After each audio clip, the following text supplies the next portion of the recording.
Hello everyone, very good afternoon and welcome to the 11th clinical updates in COVID-19, the regular webinar that many of you are attending regularly. But thank you very much to be our strong supporters. To those who are new, this is a webinar organized by the Institute for Clinical Research NIH, and you can gain CPD points. Go to the Facebook, YouTube, or Twitter to get more information. Please do mark your attendance to get the auto certificate that will be sent to you with your correct email. And certainly, as usual, the slides and note will be prepared after the webinar. And if there's video, you can also watch that after the session. Today is a bit gloomy, raining here in NIH, and but we do have 3 ladies and 1 gentleman from Sarawak and 3 from Klang Valley to share with us what it is like living as a frontliner who managed COVID-19 or non-COVID-19 during the MCO and CMCO. So without further ado, I would like to introduce Dr. Narul Aida, who is a family medicine specialist from Klinik Kesihatan Kuala Lumpur. And she has been involved in HIV outreach work and also work with a few NGO around KL. So we would like to hear her on how Klinik Kesihatan manage influenza-like illness during this pandemic and how her work at KK. So I will introduce the other speakers as their time comes for their presentation. So Narul Aida, please go ahead. Thank you, Madam Chairperson. Good afternoon, everybody.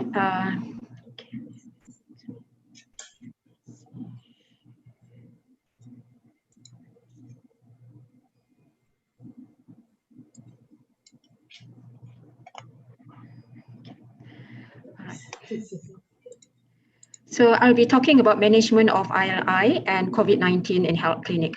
So my name is Narul Aida Salleh. I'm a family medicine specialist, currently working in Klinik Kesihatan Kuala Lumpur. So these are my references, and what I plan to do in the next 15 minutes or so, I'll try to outline the algorithm for management of ILI and PUI in Klinik Kesihatan, and I'll share some of our experiences managing ILI and PUI cases in our clinic. So we in primary care, we basically provide community-based, continuing, comprehensive and preventive primary care. So we are actually the point of first contact for the majority of people seeking healthcare. So the unique thing about us in primary care, so we see patients with undifferentiated illnesses, and we often deal with problem complexes rather than with established diseases. So meaning when the patient comes to see us, they do not come with a diagnosis. In fact, they come with a range of problems. And say if a patient comes to see us with fever, it can be anything, from dengue fever to just a simple viral infection, or it can be leptospirosis or influenza or even a common cold. So therefore, for us in primary care, clinical judgment on the basis of the patient's disease presentation, disease severity and progression, the age of the patient, the underlying medical condition, and the epidemiologic pattern of the infections in the community, all these are important in helping us making decisions about the patient's treatment and management, especially in those in the high-risk category. So if a patient comes with fever and respiratory symptoms, so we will say that they have influenza-like illness if they fulfill this definition, i.e. if they have history of high fever with temperature of 38 degrees or higher, and one or more of the following symptoms, that is either cough, shortness of breath, body ache, or sore throat. And if the disease is severe enough to require hospital admission and it occurs within the past 10 days, then the term SARI or severe acute respiratory illness is used. So, if it's a patient presenting with ILR symptoms within 48 hours of onset of the illness, so our guideline says, so the healthcare provider should assess the patient, and we should see whether the patient has any symptoms and signs of moderate or severe illness. So i.e., so we need to look whether they have any respiratory impairment, whether there is any evidence of clinical dehydration or clinical shock, and we should see whether there is any altered conscious level or any other clinical concerns such as rapid progression of the disease or whether there is any severe or persistent vomiting. Okay, so of course, jadi we should not forget dengue, because our previous dengue mortality review have shown that in adults, around 19% of them presented with pharyngitis-like symptoms, and in children, almost more than 30% are presented with fever and respiratory symptoms at the first presentation with dengue. Okay. So after doing assessment, so the healthcare providers should try to decide whether the patient has moderate or severe disease. So if the doctor thinks that the patient has moderate or severe ILI, so then the patient should be admitted to the nearest hospital for SARI, for severe acute respiratory infection. Otherwise, if the patient has mild illness, so next the doctor has to assess whether the patient has any comorbidity which can be associated with an increased risk of influenza complications. So the comorbidities includes, so we need to ask to look whether the patient has any chronic respiratory conditions, whether they're obese, whether they're any at the extreme of ages, whether they have any chronic diseases, and whether they are pregnant. So if the patient has comorbidities and they are of a mild illness and do not require hospital admission, and we made the diagnosis of influenza, and if comes to us within 48 hours, then probably we should treat them with Tamiflu for 5 days. So we should give their home assessment tool for them to do assessment at home and with a patient home care advice. Okay? And they need to be reminded to come back to see us if their condition worsen.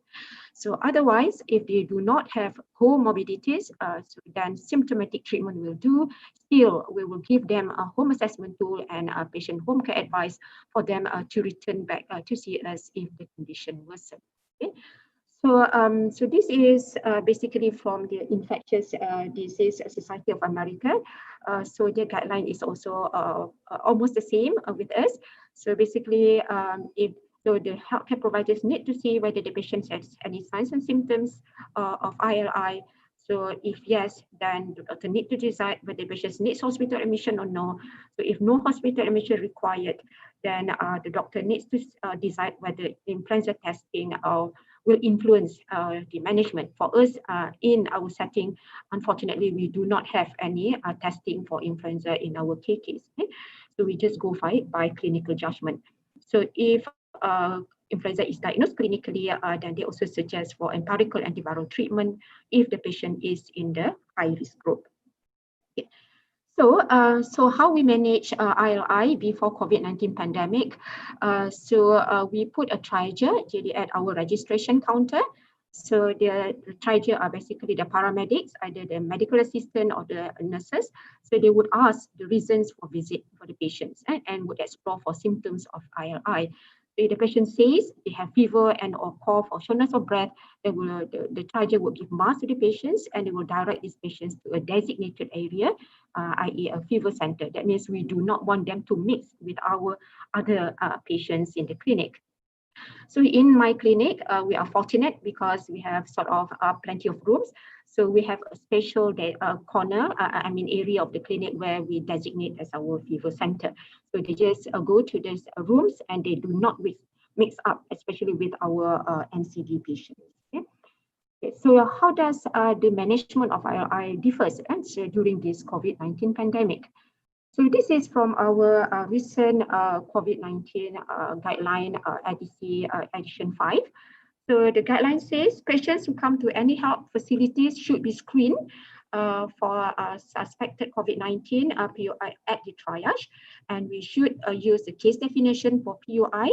And the guideline also says that a special area should be set up for COVID-19 to which the patient should be directed and to be assessed in this designated area, and this patient should be managed by a dedicated team.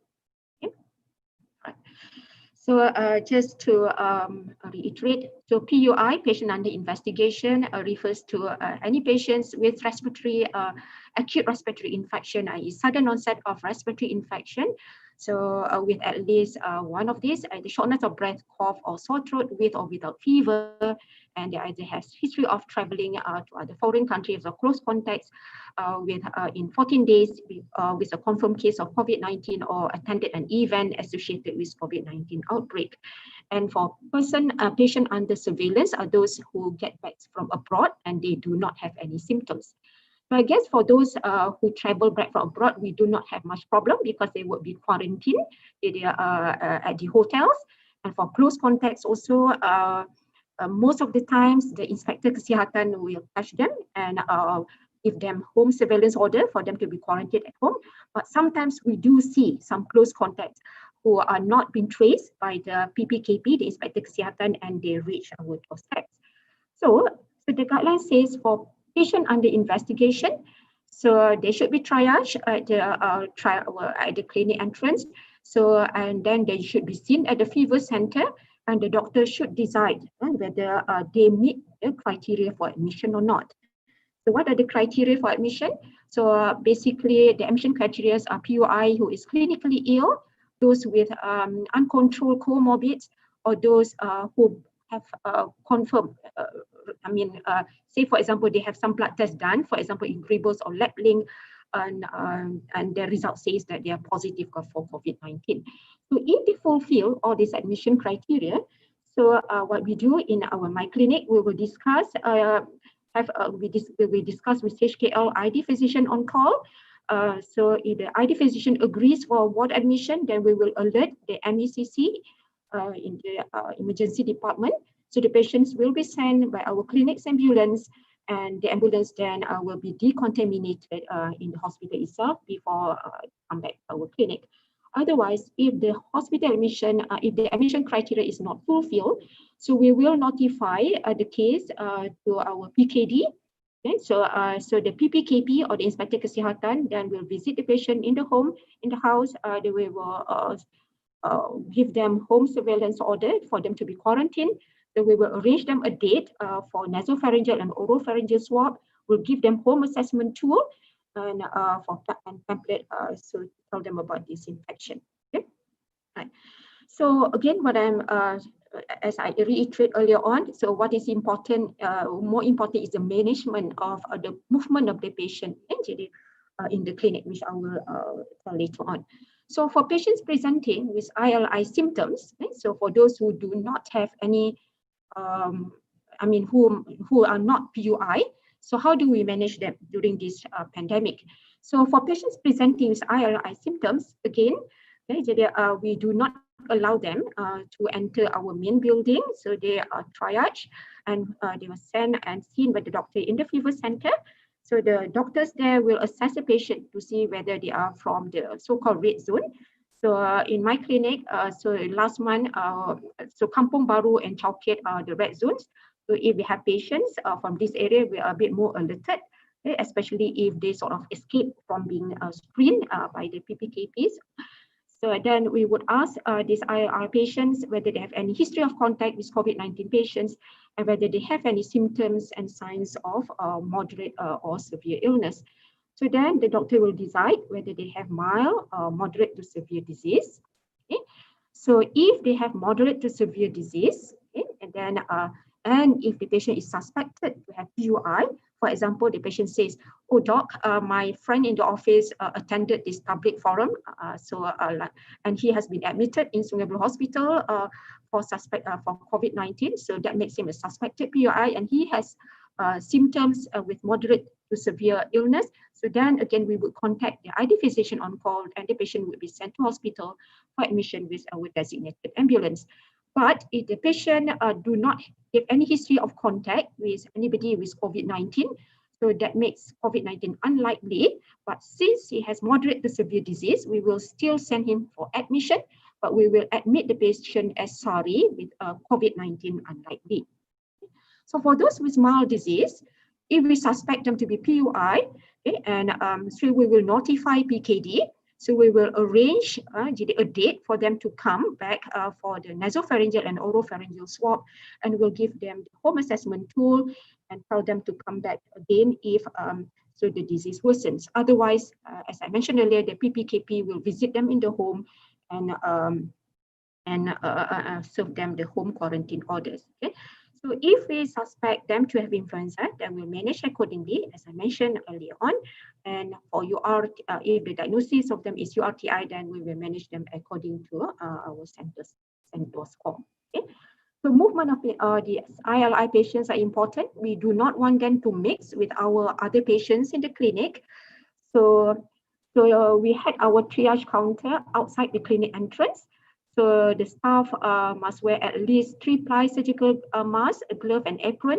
And we ask them to do frequent hand rub before and after touching the patients. And we ask, this triage will ask reasons for visits, and those with ILI symptoms will be given a mask and they will be directed to our fever centers. So basically, our fever center is the tents, so built up at the sides of our building. And so even the registration of ILI patients are done in one of these tents. Okay? So this orange tent is sort of a waiting area for the patient. And so then we have a consultation tent. And so the doctor will have come out with this template, clucking sheet template, so to make sure that the doctor does not miss any salient informations. And besides the consultation tent, we have this donning and doffing tent, so for the doctors to put on and put off their PPEs. Okay? So we are good enough because DBKL are able to rent us so these mobile toilets, so that the patients as well as the staffs do not have to go inside the main building if they need to pee. Okay? So and every day after 5, so our the cleansing company, which is global company, they will do the decontamination in the tents and every day, and after 5 after we see the patients. Okay? Okay, so when it comes to surveillance activity, so we are also doing this, okay, so by taking sentinel sampling. So the main objective is for the sentinel sampling. It acts as an early warning system for detection of local sporadic COVID-19 cases in the community.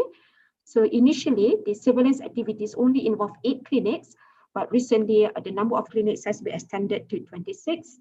So those, we do not do surveillance for all patients. So basically, those who are selected are those with acute respiratory symptoms who fulfill these criteria, i.e. sudden onset of respiratory infection with either shortness of breath, cough, or sore throat. So with or without fever, and they must not have any contact with any COVID-19 confirmed cases. Okay? So those who fulfill this criteria will have nasopharyngeal and oropharyngeal swab taken. And before this, we are asked to do 10 samplings per week. Now the number has been increased to 15 patients per week. Okay? So for our clinic, we send our sample to MKAK in Sungai Buloh. So we fill up the MKAK forms, 1 copy to the lab and 1 copy to our PKD. So the specimens taken will be kept in the VTM, the viral transport media, and will be sent to the lab on the same day. And our PKD will trace the results, and those who have positive results will be notified. So patient will be called, and we will arrange for transportation for hospital admission either at HKL or Sungai Buloh by our designated ambulance. Okay? And our JKN will analyze the surveillance data, okay, on regular basis and take action on the report. Okay? So what is the outcome of this surveillance on the sentinel sampling? So this is a statement from our DG. It says that so the surveillance activities basically probably the positivity is not that high, but it is important to detect sporadic cases in the community. Okay? As of the 18th week of epidemic, as many as 9,000 odd samples has been taken from ILI and SARI patients, and out of which 81 cases or 0.9% were found to be COVID-19 positive. These are positive cases from the community who do not have any contact with confirmed COVID-19. So the number of sporadic cases is not a lot, but in fact it has been decreasing. So however, it is important to detect all these sporadic cases. Okay? Right, so with that, I thank you. you very much, Narul Aida. This is a real a well-planned clinic in handling people with respiratory symptoms coming to our clinic with kesihatan. I'm sure now that we are reopening our clinics soon, and this advice and your flowchart is very clear, and even our GP colleagues can actually refer to all these guidelines. Thank you. So we now move on to Dr. Syakirin. As you know, up to now, HKL has admitted more than 500 cases of COVID-19, and thanks to our respiratory physicians who are following up with some of them who have some symptom, and Dr. Syakirin, who is a respiratory medicine specialist in HKL Institute for Respiratory Medicine, has been seeing some of these patients and would like to share with us the sequelae of COVID-19, resulting lung scarring in the lung.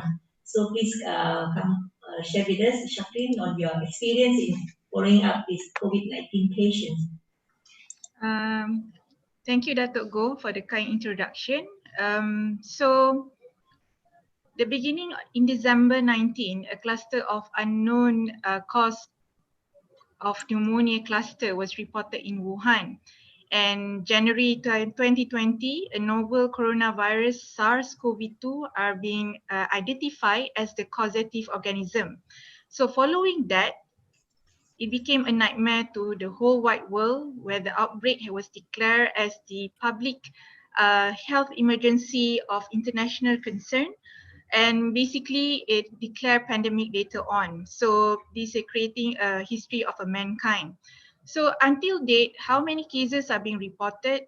It's about 6.5 million whole wide world, and death toll at 385,000. And we have recovered about patients recovered from COVID-19 is about 3 million. And Malaysia had basically close to 8,000 cases confirmed COVID-19, and we have about, I think most of the highest recovery rate, about 6,531 with 115 deaths. So what happened to all these recovered patients? What are their fate? Are they going back to normal to their life? Are they actually up and about as before? So there are few speculation has been around in the news over the famous news throughout the whole wide world, saying that some patients who survive COVID-19 may suffer lasting lung damage. And there is a small study involving 12 patients in Hong Kong which discovered that the corona patients who recovered are being left with damaged lung and may struggle to breathe when they walk. But this is just a small number to be looked at.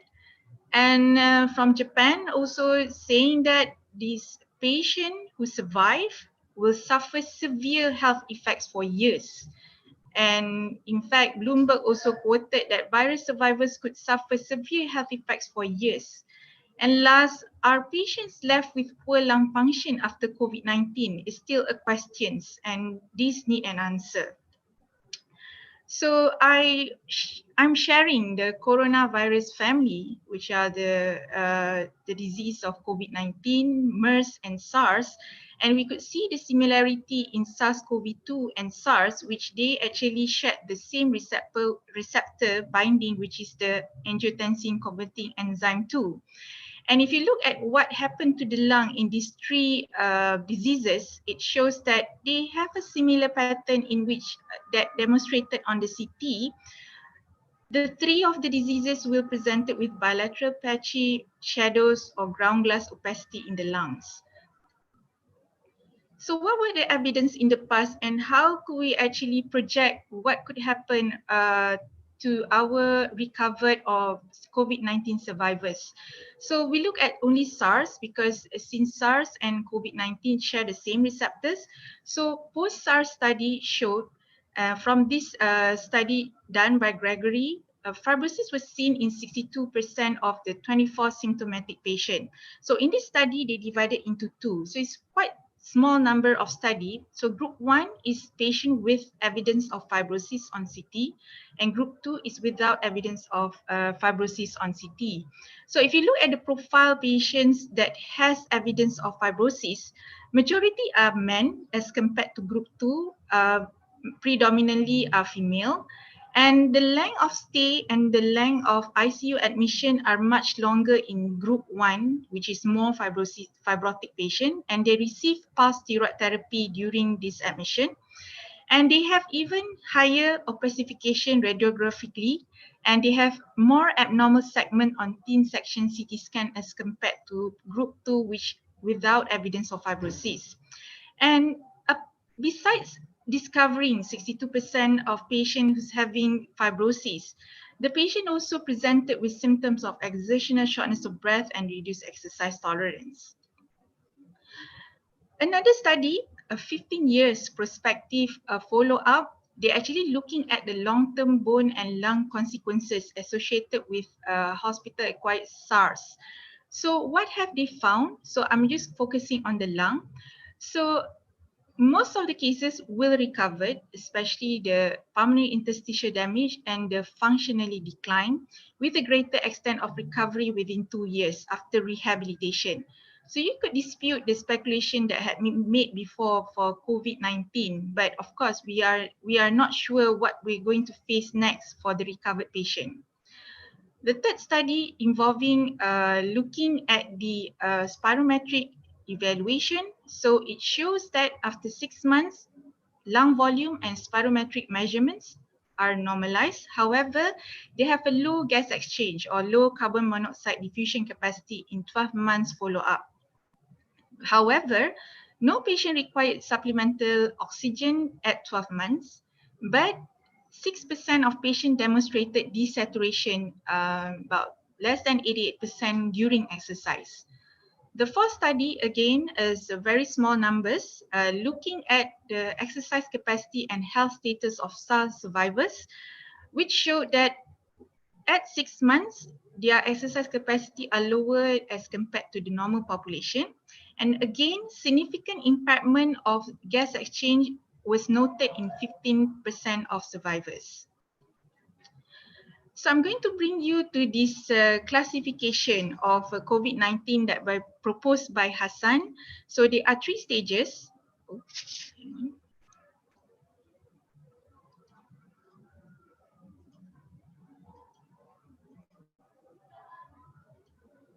So there are 3 stages of 3 phases. So we're going to focus at the hyperinflammation phase. So this is the end phase in which that the host inflammatory response at the greater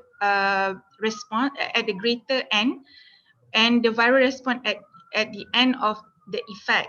So what happened in the hyperinflammation phase is whereby patient develop the acute respiratory distress syndrome, they develop shock, they develop cardiac failure, and all the important inflammatory markers will be elevated, such as CRP, LDH, interleukin-6, D-dimer, ferritin, and cardiac markers such as troponin T and also NT-proBNP.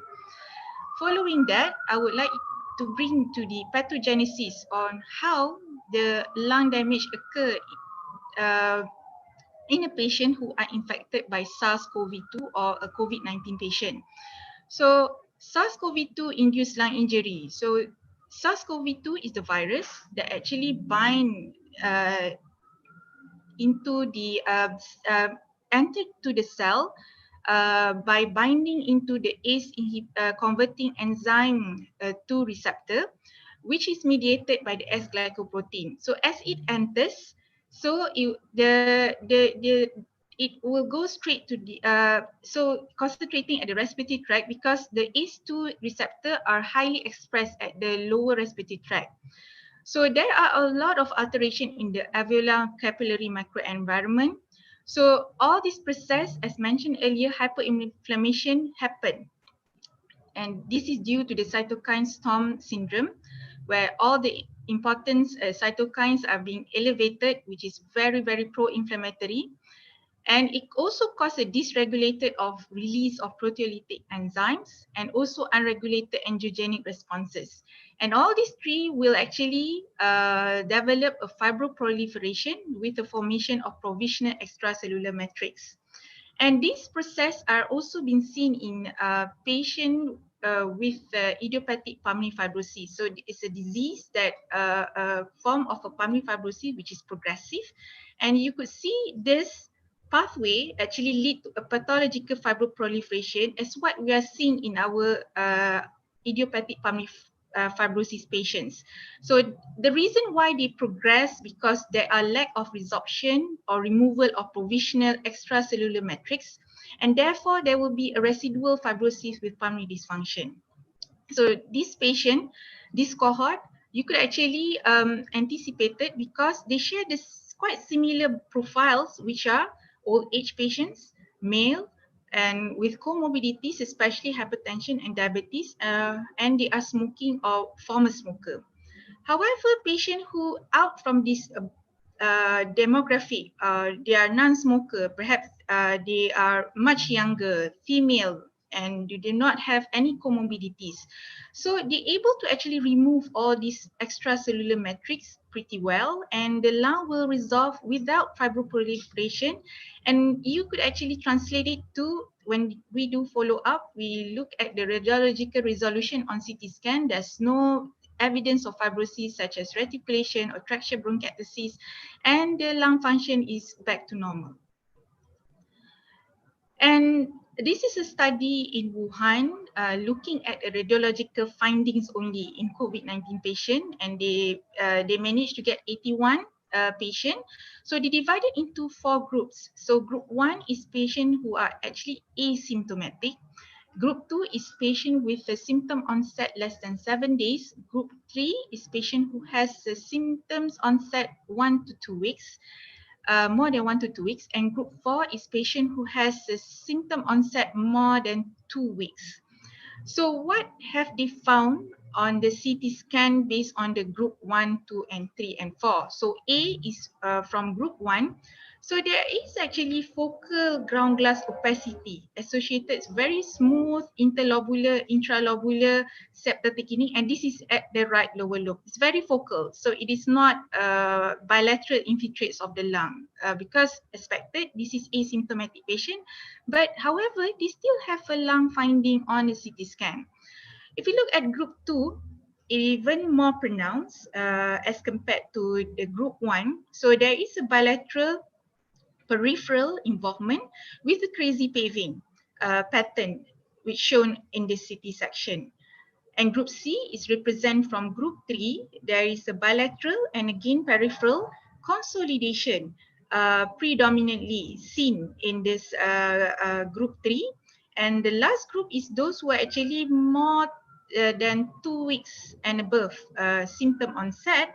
So again, still bilateral, peripheral, but with mixed pattern. Now you are seeing perhaps a little bit reticulation, more to like fibrosis, and also with the pleural effusion. And if you look at the distribution of various patterns, so group 4 actually has all 4 patterns, and predominantly is a mix, and there is a little bit of reticular. Reticular means it's a fine fibrosis. So I would like to share from local experience. So we do have, although not many, that we follow up COVID-19 survivor patients. So these are the cases that I've just seen within this couple of weeks. So we'll start off with case 1. So this is a lady, 49-year-old. She's a non-smoker. She has bronchial asthma.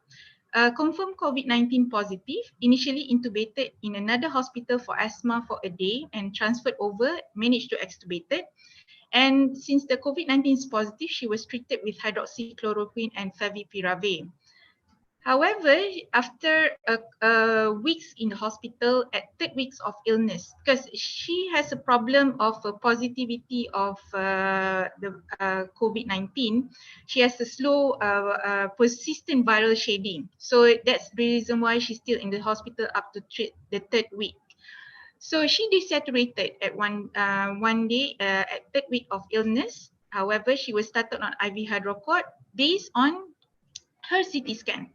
So this is her CT scan at 3rd week of illness, where she has a viral shading, but we know that even though it's a positive, but it is not infective. So this is the residual lung damage that occur in a COVID-19 patients. So if you remember the earlier CT scan that I've shown from Wuhan hospital, so this represent a peripheral consolidation. And at the basis, you could see a perilobular pattern, and this is actually an organizing pneumonia pattern of fibrosis in this CT section. So we saw her after 6 weeks discharge from the hospital. She's extremely well, no cough, no breathlessness. She started to work as usual. This is the recent chest x-ray, but we still could actually appreciate a peripheral, very subtle consolidation over the peripheries on the left lung. And from the lung function, we could appreciate there is a restrictive pattern. So forced vital capacity and DLCO, anything less than 80 is considered a restrictive ventilatory defect. So even though she has no symptoms and she has the chest x-ray is almost resolving radiologically, but she demonstrated a restrictive ventilatory defect on lung function. And her 6-minute walk test, she was able to walk up to 500 meters within 6 minutes and desaturated not significantly. The lowest is 93%. So this is the first case. I'm going to move on to the case 2. 70-year-old Malay lady, non-smoker. So the first case is a young lady. So this one is an elderly with a comorbids. Diagnosed with COVID-19 positive, she was intubated for 2 weeks, mainly for respiratory failure, didn't actually undergone any form of dialysis, and she was hospitalized after a month and managed to be discharged without any oxygen support. And this is an x-ray at 3rd week of illness. What could you see is a lot of lines. So all these lines are representing fibrosis. So when we look at the CT scan, this is her CT following that chest x-ray. So from thoracic inlet to thoracic outlet, from apex to the basis of the lung. So you could see all these white lines here are all the fibrosis actually. And this is what we call a pattern of fibrotic organizing pneumonia. So you can see the jagged bronchial wall here. So this is what we call traction bronchiectasis. So the scar of the lung actually pulling the bronchus, so it become more prominent. So again, saw her this week. So after discharge from the hospital, about 6 weeks. So this is her latest chest x-ray. If you remember the chest x-ray at 3rd week of illness and comparing to this current x-ray, the lines are almost disappearing. And she is asymptomatic, can do house chores as usual, but her lungs has very, very minimal crepitation at right extreme base. And she also demonstrated a restrictive pattern on the lung function. But on walking test, she did not actually demonstrate any desaturation. So we move on to the 3rd case. So I have 5 cases altogether. So this is a man, non-smoker with comorbids, COVID-19 positive. He was warded on oxygen support, never intubated, was treated with Kaletra and hydroxychloroquine, and he was discharged well. However, he got admitted because of breathlessness. But during the second readmission, he did not require any oxygen support. And on the second admission, so at 4th week of illness to be precise, we managed to get a HRCT for him. So what have we found? Again, all these lines are representing a fibrosis with a perilobular pattern. Again, this is an organizing pneumonia pattern. So all these are fibrosis pattern. So if you look at the lung volume, a little bit reduced and it's more pronounced on the right as compared on the left. So these are all the ground glass and these are all the fibrotic bands. And recently saw him this week after 6 weeks discharge from the hospital, asymptomatic, able to exercise, lungs are clear, and you look at the lung function are back to normal. This is pretty fast because he was not intubated. And he managed to walk up to close to 600 meters and only descend about 93%. And this is his latest X-ray. However, this area represent a fibrosis, but we're going to repeat another HRCT to look at the detail of it and comparing the first HRCT to see whether it resolved or not. The fourth case is 68-year-old man, a former smoker with comorbidities, IHD, on pacemaker and COPD. He is, I think, one of the longest patients staying in ICU for 2 months, intubated with tracheostomy. He received a number of treatment, Caletra, hydroxychloroquine, interferon, dexamethasone, and I think at the 4th or 5th week of illness, they gave a IV metronidazole only 1 dose because he then complicated with upper GI bleed and sepsis, and he was treated with courses of antibiotics. They managed to actually wean him off from ventilator, and he was on trachea mask upon transfer to the ward for rehabilitation. However, after staying a day or two, he was well under room air and now actually mobilizing on wheelchair after 2 months being in ICU. So we just want to show you his CT scan. So this is at 4th week of illness, and we just repeat recently at 6 weeks later. So this is a lot of lines. Again, all these are a fibrosis line, and he has a bilateral pleural effusion.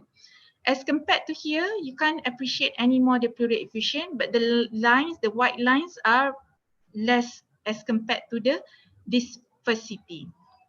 And at the middle region, again, you could appreciate this pleural effusion, and you could see more fibrosis here on the right lung as compared to the left. And you see even better, in terms of the lung, there are resolution of the fibrosis, only minimal reticulation that can only be appreciated on this later CT.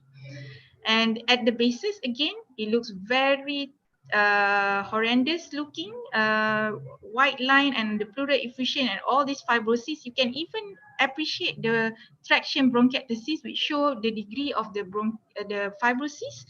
And the repeated CT scan, it looks pretty much better, and the lung volume is actually slowly getting back to perhaps, it's better as compared to the previous one, which you see reduction in terms of the lung volume. And the last case that I actually encountered, and the primary thing would be the infectious disease and the intensivist. So it's a 73-year-old man, a former smoker, COVID-19 positive. He was intubated for 9 days with severe ARDS. He received treatment and extubated and was discharged home. However, he was readmitted for breathlessness on exertion, and he was warded for a few days and transferred over to IPR for further management. Clinically, there was no finger clubbing. However, lungs, there was a pronounced vacuous sound heard by basally, no pededema, no signs of heart failure. If you look at the lung function, it demonstrated a restrictive pattern, less than 80%. He did not actually walk that far. That's why we could not demonstrate a desaturation. He tried to preserve his energy, only managed to walk up to 120 meters. This is ABG under room air, which he doesn't actually require an oxygen therapy, but it's just that the breathlessness that causing him the problem. So this is his chest X-ray on admission in the hospital. So all this is difficult to comment it because it's a portable X-ray. But if you could see the subsequent chest X-ray, there are fine lines. These fine lines are translated to fibrosis. And the latest one that we had in X-ray, even more pronounced fine lines. So you could actually appreciate a left hemithorax volume is reduced, but evidenced by the left diaphragm is elevated. It's being pulled by the fibrosis, fibrotic, the scarred lung. So this is his chest, the CT scan. So he did one at 4th week of illness, and this one is 6 weeks later. So the first one that he had, there is reticulation at the peripheries, fibrosis, and this is even finer as compared to this.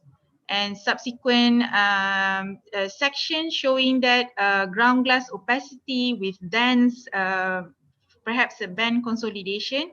And here you can see even fine fibrosis with perhaps a small traction bronchiectasis, and all these are evidence of a significant fibrosis.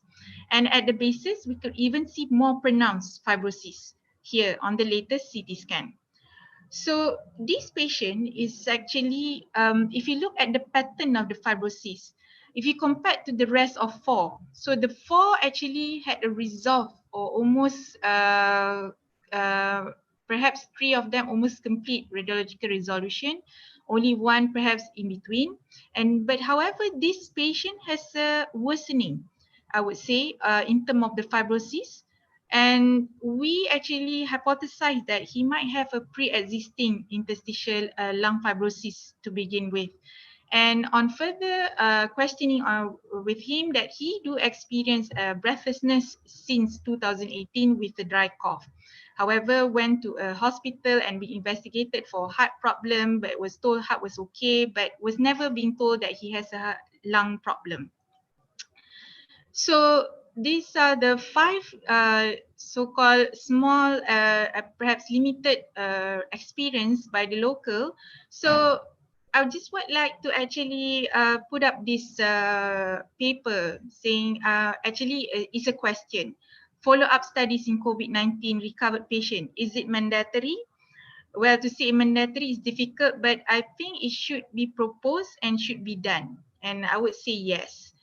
And of course, when we look at the patient who has the potential to be to have a progressive fibrosis in the future, especially in a group of patients who are prone to become a fibrotic lung, such as the men, former smokers, elderly, and also with comorbidities.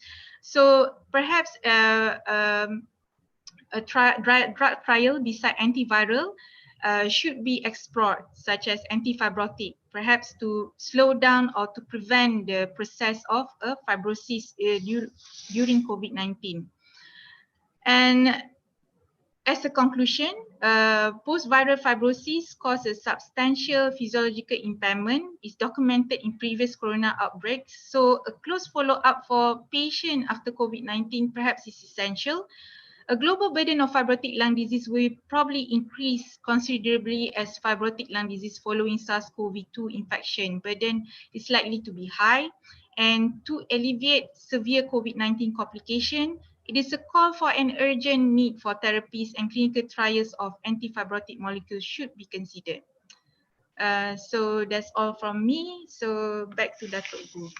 Yeah, thank you very much, Syakirin. Yes, we do need to know more about this people who have been discharged. I know this is a new disease, and I think Ministry of Health is working with some universities, academia, to look into recovery of period of patients with COVID-19 and see what are the organ sequelae. So thanks for sharing, and it looks like there are some permanent damage to the lung tissues, some of the patients. Yeah.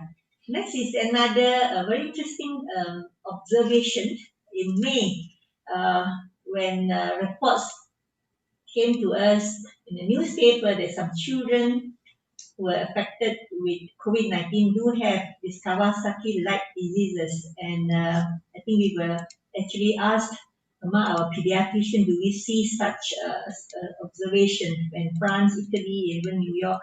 And I have reported it with some children actually died from COVID-19 and have symptoms of this multi-system inflammatory condition. So I want to introduce Dr. Liang Choo. Liang Choo is a senior consultant pediatrician and a pediatric cardiologist, and currently the head of pediatric cardiology unit in the new Women and Children Hospital called Hospital Tunku Azizah, Kuala Lumpur. She has interest in various intervention like pediatric.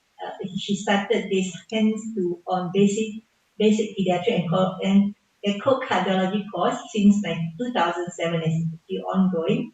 She also has introduced the implementation of pulse oximetry screening for children, for newborn, for critical congenital heart disease. The interest in Kawasaki started way back, and we have a opportunity to work with Liang Choo CRC supported Malaysian Kawasaki disease registry. So when this Kawasaki-like disease was observed, we actually asked Liang Choo, and she has a network in Asia, and she informed us, and then when she informed DG that actually we do not see such observation, not only in Malaysia or also in Asia. So Liang Choo, share with us your knowledge and information, up-to-date information about COVID-19 and Kawasaki-like disease.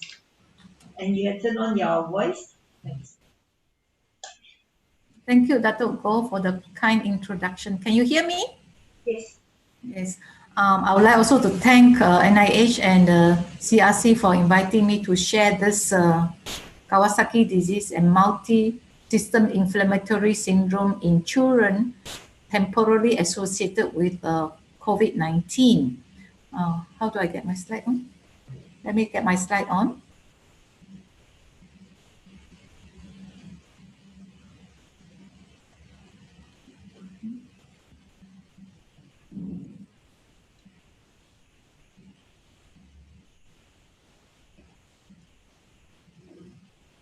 Can you see my slides? Yes, we can see. Okay, so I will give a brief overview of what is Kawasaki disease and then share some literature on multi-system inflammatory syndrome in children in the world. As Dato Go has alluded to, we do not see any Kawasaki disease like disease in our COVID-19 children. So we'll go through Kawasaki disease, the possible etiology, pathophysiology, and how do we diagnose Kawasaki disease and the treatment for Kawasaki disease during the acute phase. Then I will review the literature for MISC, and then how should we go forward from here.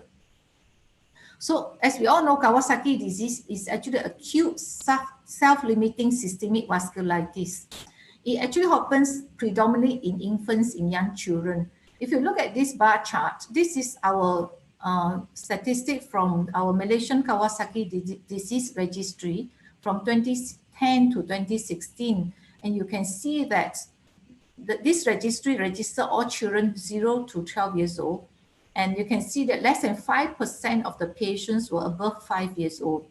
And a third of the patients were young infants less than 12 months old, and about a quarter were 1 to 2 years old. So if we put children below 2, it constitutes more than half or 60% of Kawasaki disease in this country. Kawasaki disease is the commonest acquired heart disease in developed countries, and it is the second commonest systemic vasculitis in children after Hinoch-Schönlein purpura. Kawasaki disease is quite a young disease. It was described by Dr. Tomisaku Kawasaki in 1967 in the Japanese literature, and it was translated into the English literature in 1974. Up to now, despite aggressive investigation and research, we still could not find the etiology for Kawasaki disease. What we know now is it is possibly likely being triggered by some infectious agents, and this triggering agent possibly asymptomatic infection, triggering immunologic cascade in Kawasaki disease, and then these genetically susceptible individuals will present as Kawasaki disease. Many viruses were implicated before. That includes adenovirus, respiratory syncytial virus. I even see like dengue patient that subsequently developed Kawasaki because of persistent fever, and this has been case reported in Thailand as well. And the RNA viruses has also been implicated, and it has been proposed, and there are 2 papers actually suspect that RNA virus could be the cause of Kawasaki disease originally, but now we know that it's only a triggering factors, and other triggering factors can also cause Kawasaki disease. So in Malaysia, in our Kawasaki disease registry, we had a total of 580 patients, and our incidence as a nation was 2.4 4.23 case per 100,000 children under 5, and this is in year 2011. If we put regional incidence, the highest incidence was around KL, and the incidence rate was 31.1 case per 100,000 children under 5 in year 2013. This is comparable to Thailand and UK.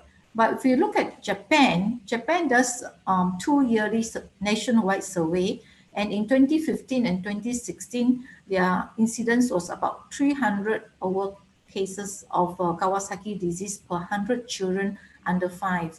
Kawasaki disease is very common in Japan and is also common in South Korea and Taiwan. So far, the pathophysiology of Kawasaki disease is also unknown, and there is no pathognomonic clinical features for Kawasaki disease. As such, there is no specific diagnostic test. So our diagnosis of Kawasaki disease still based on what Dr. Tomisaku Kawasaki described in 1967, which is clinical based. And there are 5 features that must be present. Number 1, high fever, more than 38 degrees for 5 or more days. And then 4 out of other 5 features, those are bulbar conjunctivitis, erythematous rash, redness or cracked lips or oral mucosa, swelling of the cervical lymph nodes, erythema and edema of the hands, and desquamation of the fingers and toes. Number 6 and number 7 are considered 1 clinical features. These clinical features do not appear simultaneously. In fact, they appear sequentially. So if you examine the patient at any one time, not all clinical features will be present. So we always have to ask from the history, or did you notice your child have conjunctivitis if the child does not have any more conjunctivitis when you examine the child.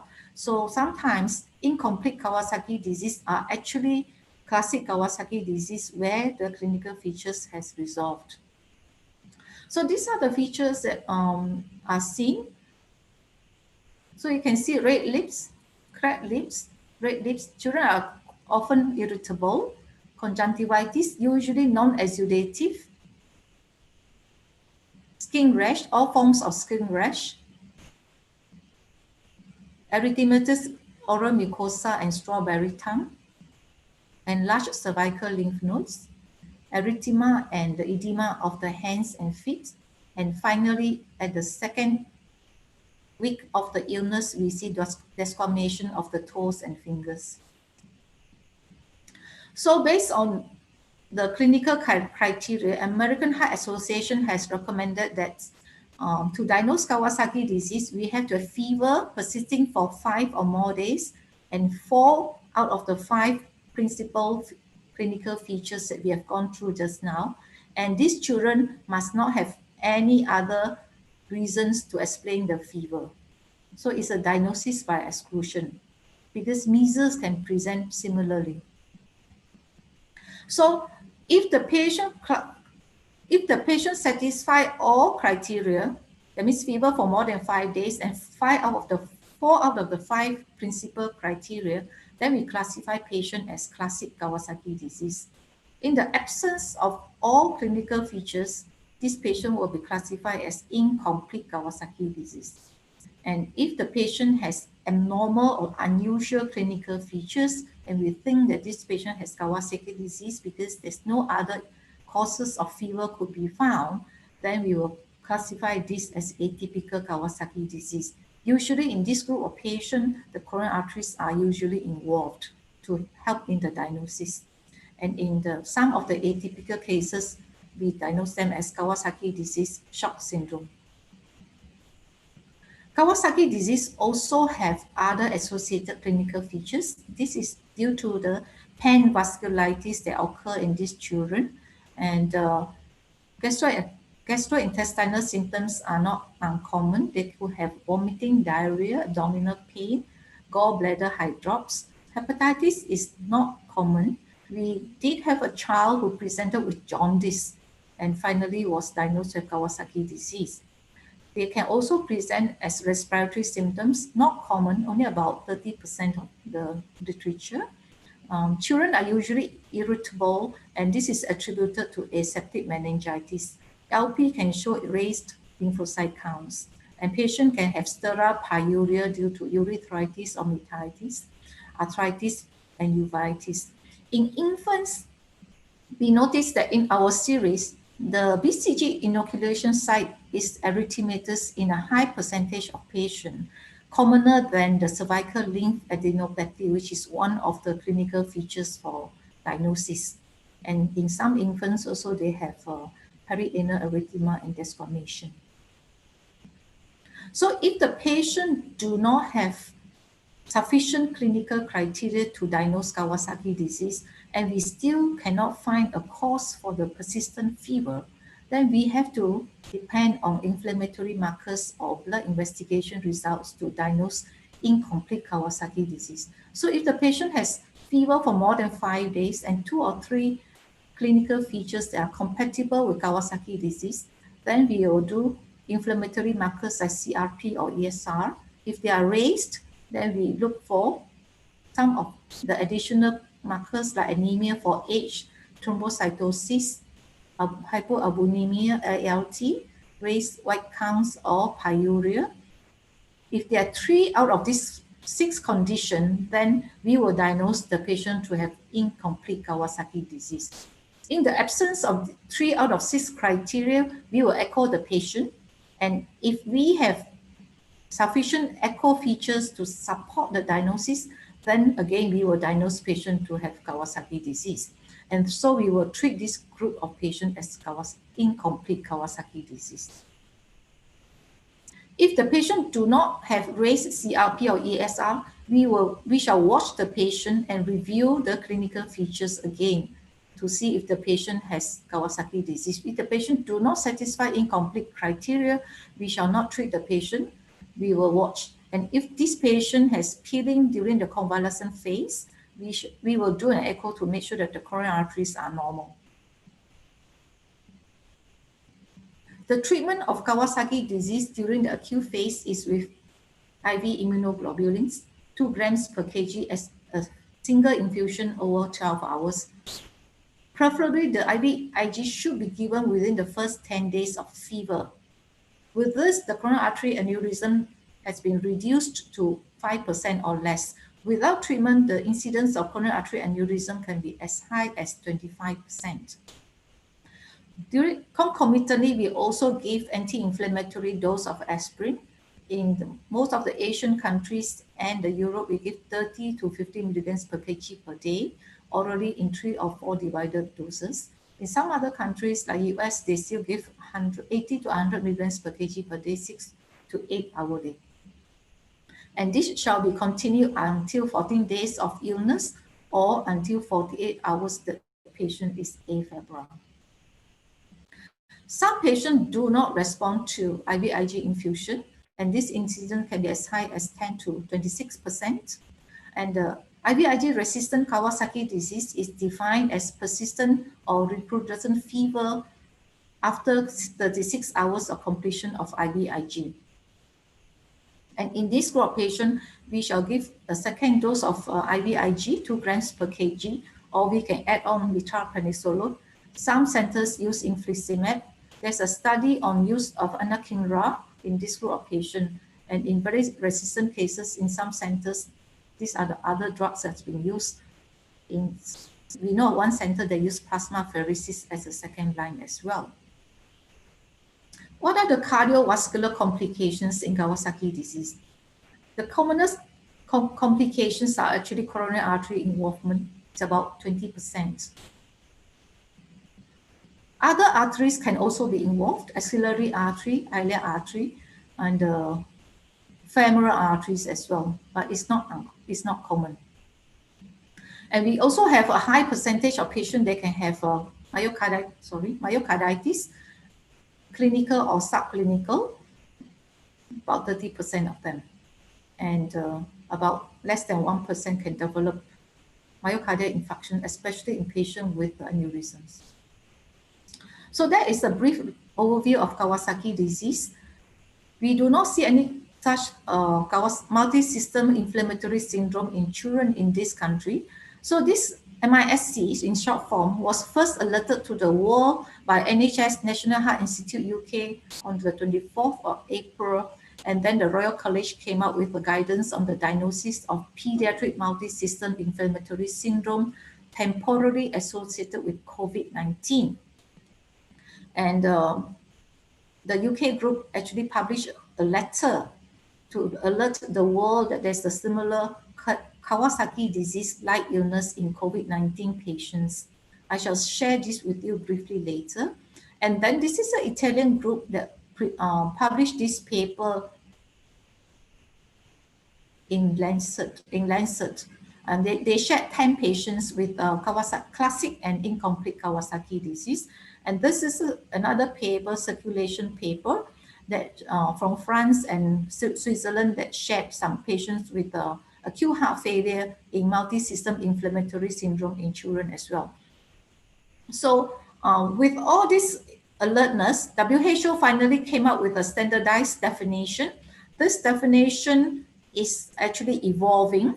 This is what I downloaded from the net 2 days ago. WHO may just update it every two weeks or so. So the criteria at the moment is children or adolescents 0 to 19 years of age with fever 3 or more days, and 2 of the following.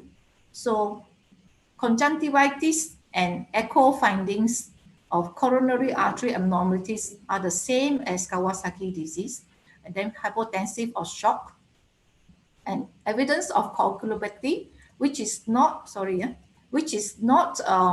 seen in Kawasaki disease, and also acute gastroenteritis problems, which is seen more common in MICS as compared to Kawasaki disease, plus raised inflammatory markers, either in ESR, CRP, or procalcitonin, and no other causes of inflammation, which include bacterial infection, staph or strep shock syndrome. And in this group of patients, we must also have evidence that this patient has COVID-19 PCR positive or serology antibody positive, or a history of contact with patients with COVID-19. So this is WHO's current definition for MISC. WHO has also set up a platform, clinical platform, to invite people to share, as this is a very rare condition, to WHO. But if you share through this network, the data still belongs to the contributors, and you may still publish the data that we want. So WHO actually encourage all people to share. There are also a lot of many other groups that have their own platform to share as well. So coming back to this UK group that first alerted the world about Kawasaki disease-like illness in COVID-19 pandemic. This is from London, where they actually serviced about 2 million children in the center of London, and they presented 8 children with Kawasaki disease-like illness. There are more African Caribbean. 6 of the 8 were Afro-Caribbean in descent, and 5 were boys, so more prominent in boys. 4 had a family history of COVID-19, 2 PCR positive, all were antibody positive. And they all present with hyperinflammatory shock, either atypical Kawasaki or Kawasaki or toxic shock-like syndrome. 1 child died of stroke, ischemic stroke, and another child had giant aneurysm. So these are the children. If you see that the children are largely much older age group, they're 4, 8, but there are 1 child with 14 years old and 1 13 years old. Remember, children more than 12 years old in this country shall be seen by the adult counterpart. So the adults should also be alerted to possible Kawasaki-like illness in this group of children. To highlight, the inflammatory markers are all raised. I shall not go through this because it's very detailed. I just want to highlight that the age group is older than 4, 5 years old. There's only 1 child 4 years old, and they all went into shock and they needed support, either in ventilatory support or ionotrope support for hypotension.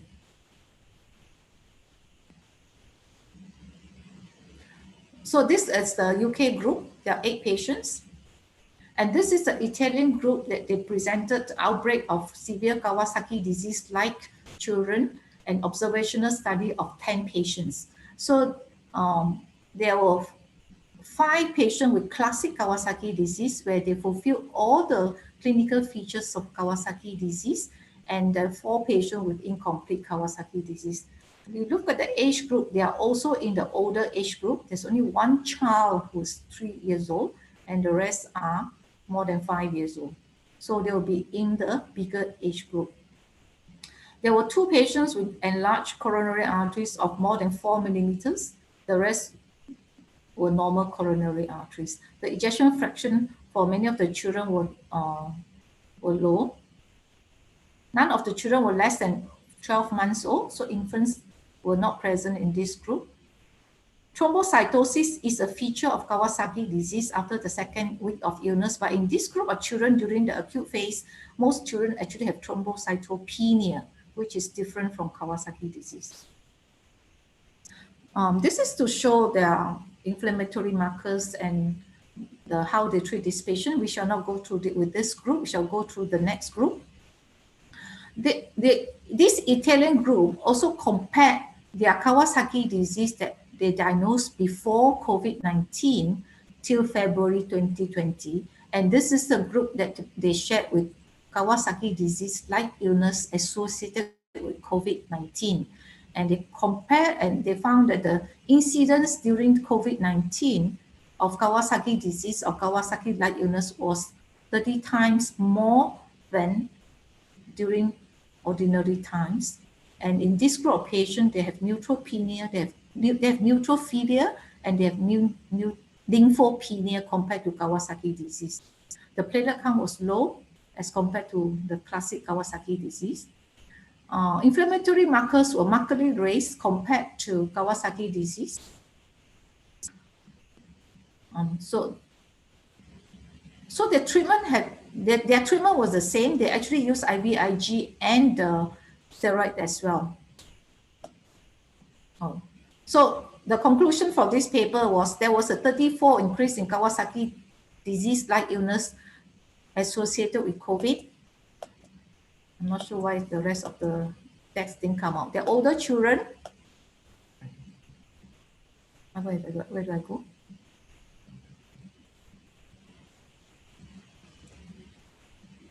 And the higher rate of cardiac involvement. And the other group that published the paper in circulation is actually waiting to be published, but it's already available in the net. It's the group from France and Switzerland. They retrospectively looked over 22nd March to 30th of April, and they reviewed 35 children who presented with fever, acute heart failure, and CRP of more than 100 milligrams per ml. And these children are temporally related to COVID-19 as well. The median age group for this group of 35 patients were actually 10 years old. And you can see that a lot of the children were older children. And look at this, 19 of the patients, more than half of the patients were actually in the adolescent age group. And this group of patients may not be seen by pediatricians in this country. So the adult physician has to be aware of this. There's a bit of male preponderance. The comorbid condition, asthma as compared to the general population is about the same. The comorbid is actually overweight.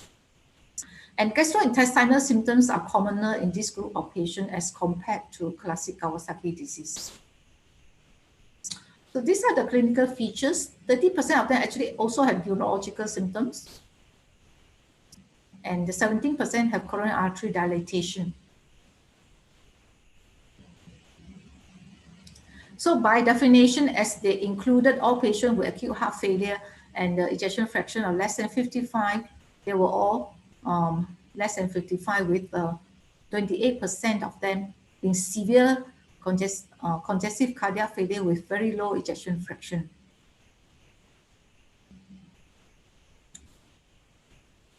The inflammatory markers were all raised.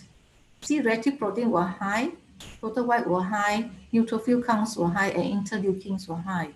And by definition, because patient has acute heart failure with poor ejection fraction, the patient either have myocarditis, myocardial edema, or myocardial stun.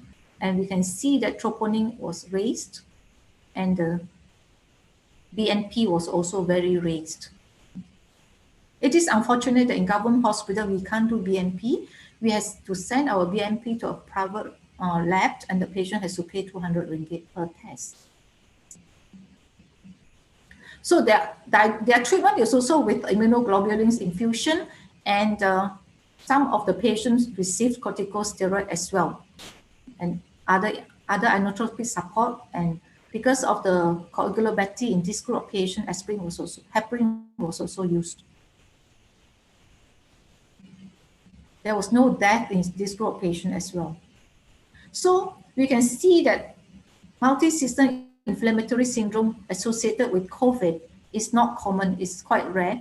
There are now groups in US sharing their experience in New York City. There's just a new publication from Washington of 50 patients in JAMA, but they did not emphasize on Kawasaki disease like illness, but general COVID patient in children.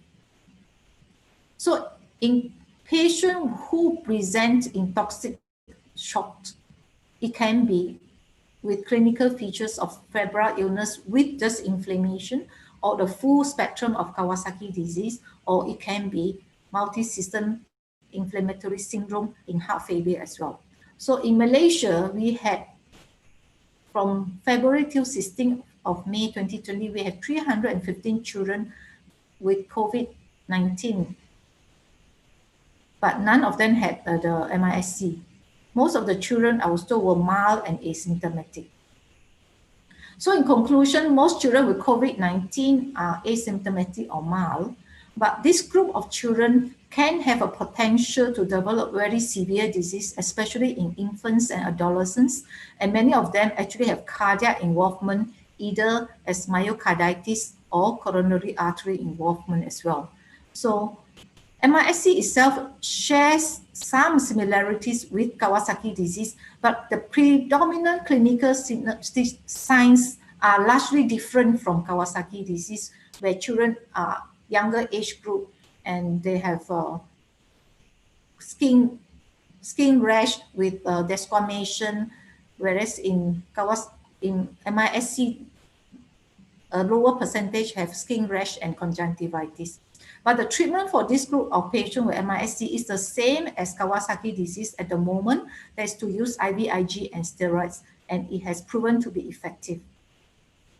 So the way forward is we should be aware that in this group of patients with COVID-19 in children and adolescents, they can be mild or asymptomatic, but they can present as severe illness initially from the experience shared through webinar by the American and the European group. They can be very well, and the BP was just slightly low, but they actually went into shock very quickly soon after. So they suggested to do a BNP, which will pick up this mild myocardial dysfunction early. So hopefully with this study on COVID-19 associated Kawasaki disease-like illness, we learn more about the pathophysiology of this diagnosis, the genetic predisposition, and the immunology finding. And with this finding, hopefully it will help us in our scientific understanding of pathophysiology of Kawasaki disease. I thank you for your attention. Thank you, Liang. Very informative presentation on Kawasaki disease and how this is linked to COVID-19. And I would think that adult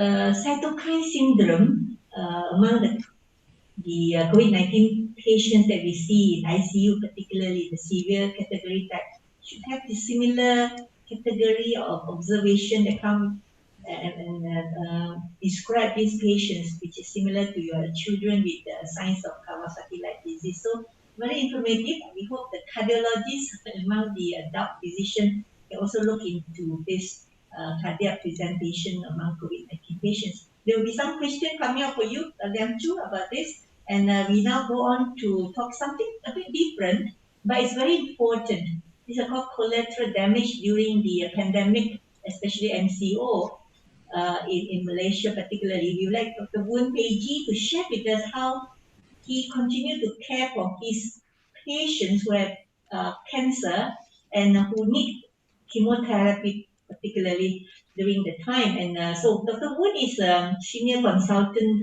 oncologist at the Department of Radiotherapy and Oncology in Sarawak General Hospital. And this state is bigger than any state in the country, and how he managed to continue his care to his patient. Voon, all yours. From Borneo. Yeah, thank you, Dato. Let me share my screen first.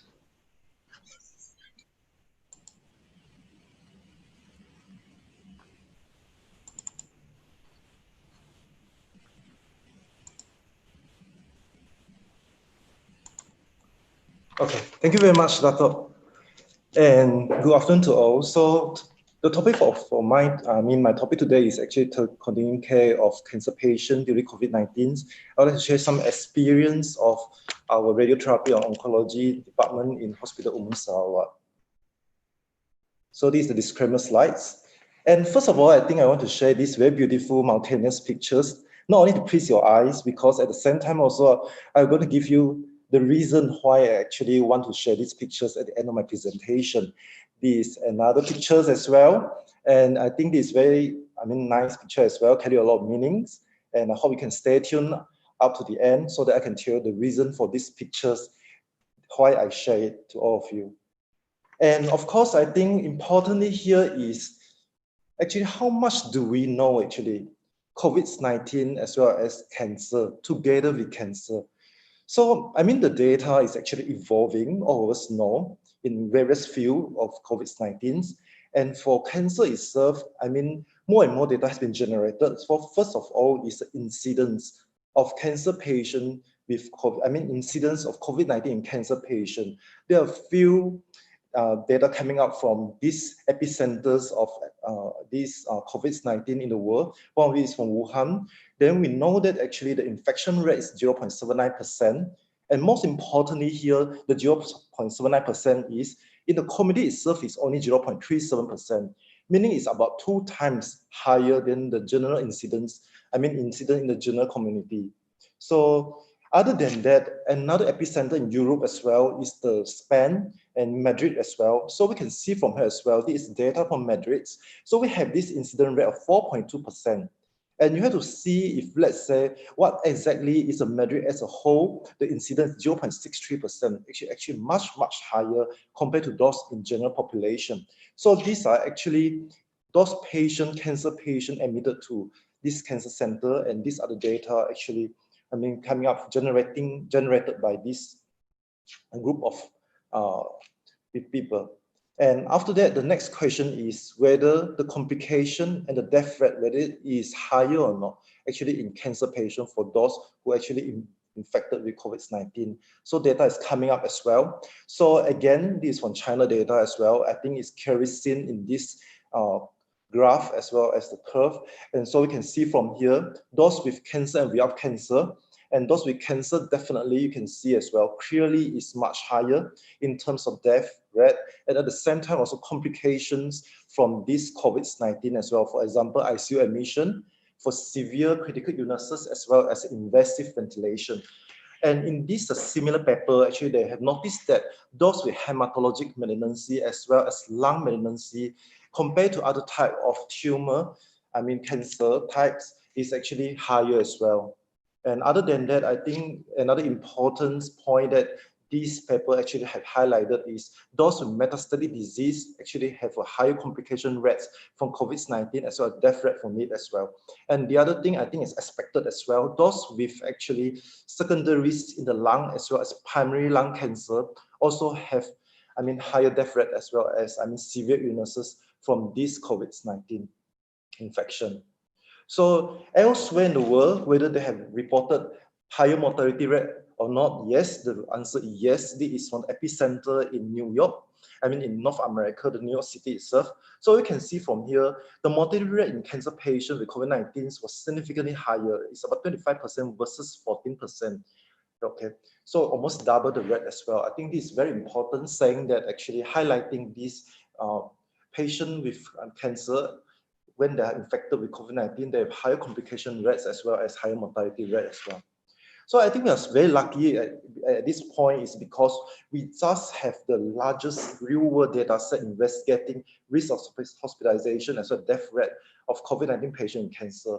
This has been released a few days ago in this ESCO annual meeting in US. And these two are the major trials looking into this, and this TerraVox trial as well as the CCC19 trials. And both of these trials actually contribute to the largest real-world data set at this point in time. So about these two trials, CCC19 trial actually is examining patients across all cancer subtypes. But for TerraVox trial, you're actually looking into only lung cancer subtype. Sorry, not lung cancer, it's thoracic malignancy, inclusive of lung as well as, for example, mesothelioma in the breast. So what we learned from this trial is morbidity and mortality. Let's say comparing these two trials, we can look at it here. The mortality rate for CCC19 trial that across all tumor types actually about 13%. But for those in TerraVox trial, which actually specifically looking into thoracic malignancy, about 35.5%. And ICU admission is served actually 14% from the CCC19 and TerraVox actually 8.3%. For mechanical ventilation wise, 5% in TerraVox as well, but 12% actually in this CCC19 trials. So what about, very important, the risk factor that associate with poor prognosis? I think you can see from here as well, and expected as well, logically, the older patient actually did poorly, as well as those with ECOG performance status, who is actually, higher ECOG performance status, or those who had poor performance status. And those with active cancer and currently ongoing chemotherapy also have a higher hazard ratio of, death and complication from this COVID-19. So what about guidelines? Do we have it? Actually, multiple guidelines with international collaborative initiative has come out for the past 2 to 3 months in terms of how to manage COVID patient with actually cancer. So one of the few are, like, for example, the ESMO, the major society in the world, the ESMO, European Society of Medical Oncology, as well as the rest, like NICE guideline, all those things actually have looking into this area. And I just choose one of it to present, to highlight what is the principle of these guidelines. How should we actually, what is the approach for us? If let's say we follow this guideline, I think for most importantly, this guideline actually are all encompassing guidelines, involve not only the oncologists, but those diagnosing cancer, like for example, radiology, pathology, as well as surgical oncology and radiation oncology, of course, not forgetting the medical oncology as well. You can see from here the pyramid as well. I think this is a principle of all these guidelines, is they actually re-stratify all these patients into high priority, medium priority, as well as low priority, in terms of how you actually manage them and how fast you need to manage them. Can you have some delay to managing them as well? So most important here is, if let's say they're high priority, they should be managed as soon as possible, just like usual emergency type of situation. But if let's say low priority, you may actually defer the treatment for a while waiting for the COVID. Because of the COVID-19, so we can actually delay the treatment for a while for this kind of patient. I think another thing that I have to highlight or underscore as well is just the multidisciplinary discussion is extremely important among all the stakeholders, and so that we can personalize each patient treatment, risk stratify them, and treat them accordingly. General principle is, if let's say in adjuvant setting, in curative setting, high risk of relapse, including those patients that require curative neoadjuvant and adjuvant therapy, these are actually high priority. And those with locally advanced disease, especially those fungating tumor with local crisis, then these are the group that need actually early treatment as well. And in metastatic setting, those with visceral crisis as well are those patients who actually require early treatment, and they will be classified as high priority. The next thing is, before I move to our experience, I just have a brief introduction to all of you about our the RTU, affectionately known as RTU, our Radiotherapy as well Oncology Center in Sarawak. So we are serving the whole Sarawak. We are the only comprehensive cancer center in Sarawak, and we are serving about 2.8 million population. Our new cases per year actually is about 2,000 across all tumor types, and our follow-up per year actually about 20,000 clinic visit follow-up. And our outpatient, we actually have clinic, chemo daycare, and we have a satellite site at Pusat Jantung, Sarawak as well. And our radiation service is actually outpatient as well as inpatient, and we have 4 wards, and composed of about 109 beds, and our staff is about 200. Composed of doctors, pharmacists, nurses, medical physicists, radiographer, as well as other health care workers. And these are the pictures. This is before the COVID. We have this picture taken, and what you can see from here is I want to highlight. You can see our pre-existing situation actually definitely, I have to say, not conducive to fight COVID. It's actually very crowded, and the space is small as well. So we actually have the enemy of social distancing before even we have to fight this COVID-19. So I will quickly go through our experience. This is just our experience. We are learning each day and hopefully learn from all of you as well. So I think most important principle that guide us during this time is actually we must continue our service. Very simple, the reason because we are the only center. There is no way, no place to go for the patient in Sarawak in terms of cancer care. If let's say we reduce or stop our service. But the next big question is how to protect, since we want to continue the patient, our staff as well, while we continue on our service. There are actually many challenges that we identified early on. So one of the most important is actually we don't have any precedents to learn from. And none of us actually have precedent to learn from because this is a new thing for all of us. And at this point, after 2 or 3 months, we have more, we know more, and actually we learn more as well. But 2 or 3 months ago, when this thing started, we totally have not much of idea how to deal with it. And cancer patients, we know as well, even before data come out that they have higher mortality as well as higher morbidity. We also know that they are more vulnerable because of the underlying malignancy as well as the treatment that we're giving to them. So the other thing we clearly understand this as well is our limitation of the space. Before this, that's why I have shown you the photo. We actually have limitation of space, then we actually have problem for actually social distancing in our department. So our strategy is very simple: teamwork, teamwork, and teamwork. There's no other things except teamwork. So I think most importantly here is let us look into each area.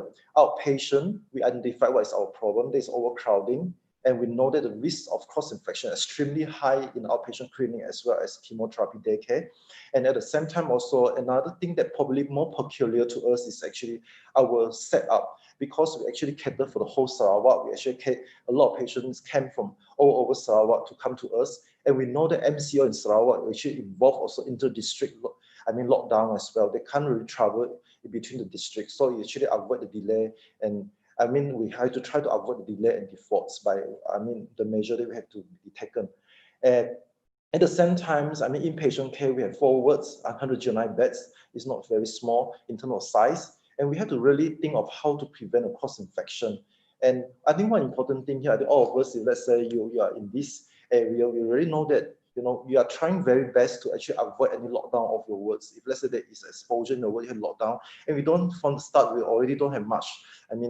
We already have limitation of bed occupancy and all those. If let's say the lockdown happened, we really have no place to put our patient as well. I think this is something very real and something that we actually are considering even in the start when we faced with this pandemic.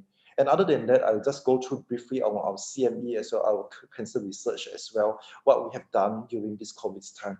So in terms of oncological care, I think this is very simple. Everybody's following it, but I just want to highlight this as well. Actually, in our department, it's very extremely porous. If let's say I came to visit us before, and the most important thing is entry point. In terms of COVID, how to protect is try to actually, minimize the external attack. What I mean, minimize external attack by the COVID. So attacking from outside.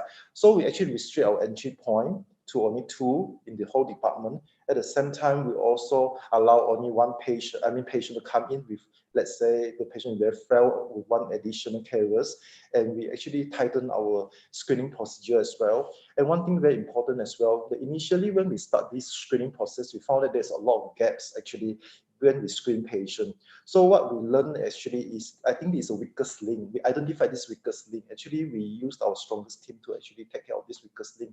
We actually sent MO initially for the first week actually to man this area at the peak area so that they can actually work together with the allied health to do the screening. But subsequently, I have to be very happy to say that actually our allied health workers is very, very competent in doing it after, learning from each other with the MO as well. So after that, the social distancing as well in the clinic outpatient area. What we have done is actually we reduce the number of patients, we re-stratified them, we look through the outpatient appointment, and we reschedule the clinic appointment actually. Just like I mentioned, in accordance to the guidelines, international guidelines as well, we actually prioritize them. And after that, we actually reschedule the appointment. We have a team that reschedule the appointment, call them up, and then we schedule the appointment. And at the same time also, in terms of healthcare worker, we actually reschedule the work timetable so that they work in team base. And the other thing important as well I want to highlight is that we actually decentralize our outpatient care. I think one of the important things that we identified early on is overcrowding in our daycare. So one of the things that we have done actually is we set up another new daycare center actually during the initial phase of the COVID-19. We actually have 2 daycare centers. Now we have 3, and we actually set this up actually within a day, an additional of 9 chemo chairs. And we convert actually by converting our TV room in one of our ambulatory wards to become a daycare center with 9 chemo chairs. And the other thing is that we actually deploy more patients to our satellite site as well. We actually prolong our service time, and we increase our staff there. And we also redistribute as well as coordinate our outstation patients from district hospital. So I think importantly here with this is actually the telemedicine. Actually, especially we work very closely with hospital, for example, Hospital Cebu, that we have actually new cases, follow-up cases that we discuss with them through telemedicine. And we actually have a trusted liaison officer there, because early on last year, we actually initiated this project with Hospital Cebu telemedicine, even before the emergence of these viruses. So they actually sent a medical officer for us to train for about 4 months. Then after that, she returned and know her well. Then after that, we intensified these efforts during this COVID-19 time.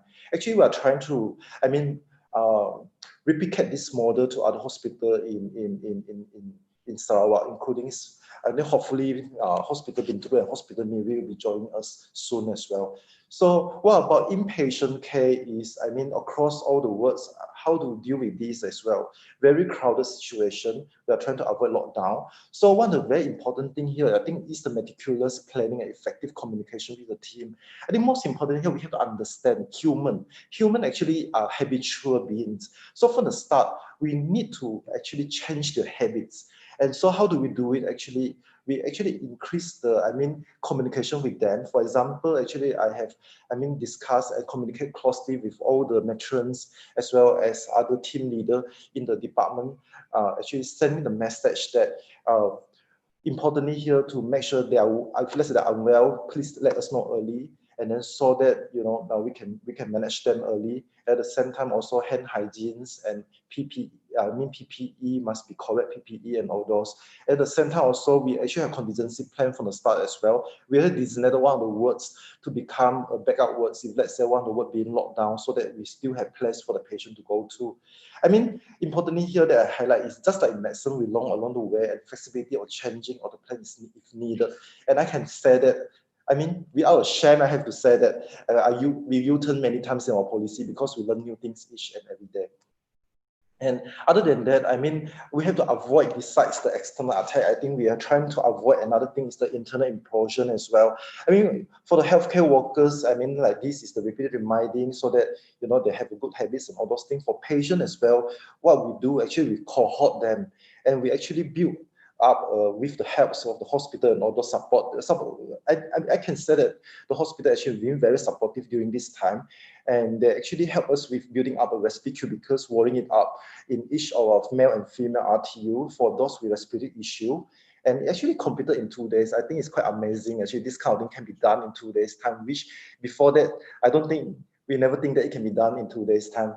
And this actually specifically for those with respiratory symptoms, so that we have to be more careful about them. And the other thing is that some of them have traveling history or those coming over, and then we also probably will be placed them into this respiratory cubicle. The reason very simple. If let's say there is some cases, turn out to be unexpectedly COVID positive, then at least we do not need to lock down the whole wards, but we can lock down one of the cubicles only, and the healthcare worker can be more cautious in managing them as well. And other area is our CME. Of course, the usual, physical congregation of the CME cannot be done. So what we do is we do a digital platform. We actually use Zoom, and with my colleagues, actually we are still presenting every week a journal crowd. And we're discussing through the, Zoom as well, and so that the whole department can follow. And the other thing is that during MCO time, this is something that we have done during these few months, because I think most of us have more time during MCO, some extra time. So in terms of continuing the CME, we actually are doing, following what the successful story of Sarawak Handbook in Medical Emergency. We're actually in the final stage of making our ABC of oncology care in our department. Hopefully the book will come out in the next few months. So it's part of the self-learning for them in writing up this, and of course we work together with all the MOs, the pharmacies, and not only from our department, actually UNIMAS, the psychiatry team, also work with us closely in this, and at the same time also even the research intern as well as medical student we attached to us before this, also helping us out to proofread and everything. So, and in terms of clinical trials, I think this is a very important area. A lot of people think that clinical trials should stop totally during COVID-19. I think it have to slow down. There's definitely an impact, but should it be stopped totally? Let us look into whether there's any data to support this or not in oncological care. This is also being released very recently, a few days ago in ESCO as well. And this was actually presented by the NCI US directors. And you can see from here, what happened is actually approval from the National Cancer Trial Networks show that definitely the number is dwindling. It's actually coming down a lot, but then it's not stopping as well. So for us, many trials are still ongoing because we actually have a lot of ongoing trials. Patient is having this treatment that is sustaining their life. I think there's no way that we can stop it, and then saying that because of COVID we stop the trials, everything, and patient going to die. I think that's a very, very bad situation to have. So, however, how to deal with it? More efforts definitely have to be put in, and we work closely with the patients, study coordinator, CRA, and sponsor as well. We actually did quite a few virtual visits until we actually have virtual visit with a Sabahan patient as well. So, which is actually undergoing our trials in our center and doing telemedicine. So at the same time, we actually, ship some of the oral medication to some of our outstation patients. And of course, we got approval from our EC as well for this to be done. And at the same time, I think very important as well, not only for clinical trial patients, we always have to address and the fear of the anxiety of the patient. And I think all these need a careful coordination. So I think I have shared with you all our experience and what we have done, all the measures that we have taken up. But one thing is I can tell you is it's definitely not a smooth sailing. We actually have a lot of problem. I think Dato know about this as well. Because we actually have been hit by one of the COVID cases in open wards that unexpectedly have been tested negative, but subsequently developed positivity in our wards. So this also teach us a lot of things, that we still have a lot of gaps actually in our measure, and we're trying to fill up from day to day, and we're still learning every day. And what we have learned now today is, I still think that I want to underscore this important. Don't forget the patient are still our center of attention, and don't be swayed away by this pandemic, and don't forget the primary problem. And instead of cutting down service, reducing service, we should actually intensify our efforts to help our patients. And now this is the pictures that I promised to share with you again. So these are pictures of people climbing up these two mountains. So for Mount Kinabalu, very beautiful mountain. So I can say that if let's say I could, this is really a cancer. But with COVID and cancer combination, it's not actually just Mount Kinabalu, is actually the Everest that you have to climb. So I think importantly here is the uphill climb for cancer patients with COVID-19 is even a harder up mountain climb. So I think we have to put in more efforts to help them. And one size does not fit all. I think this is very important as well. And what I want it to, what I want to convey is personalization of treatment is extremely important in this area, and should not generalize everything. And even you have a guidelines to help you, okay, and every patient is unique. So at the end of the day, I have to say that oncologist is always optimist. Of course, otherwise we won't do oncology. But of course, let's look into the silver lining from this COVID-19. I always say that, we see more clearly of our shortfall in our system, so we can do more to actually fill this shortfall. And the other thing is that I think importantly here also, we suddenly discover we actually have some superpower. Like we can convert a daycare in 1 day time. We can build a respiratory queue because we were up in 2 days time. This, we never think that we can do it. Only with this COVID-19, I think we can do it. And I think not only Malaysia boleh, everybody boleh in COVID-19 time. And another thing is that I think desperation breeds inspiration. I think we have been more innovative during this difficult time as well.